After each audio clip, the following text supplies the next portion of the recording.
Ica, Tony nak tanya, dalam konteks Ica, kawan yang mana yang boleh pinjam duit? Pinjam duit. Ya. Kawan. Siapa lah ya? Berapa? Pinjam RM50,000 ya? RM50,000. Banyaknya. Mereka mah percaya Ica tak ada duit. Cuba cari. Okay, kalau tak ada 50 pun kita buat 30. Kawan rasanya tak boleh. Husband lah, husband. Boleh. Okay, cuba kau dia.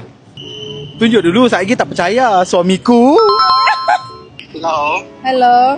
Ya sayang. Tadi saya ada beli barang kemas tapi duit tak cukup. Boleh tak transfer 30K? 30K. Beli barang apa? Barang kemas. Barang kemas. Semua ada dekat saya. So macam mana tu?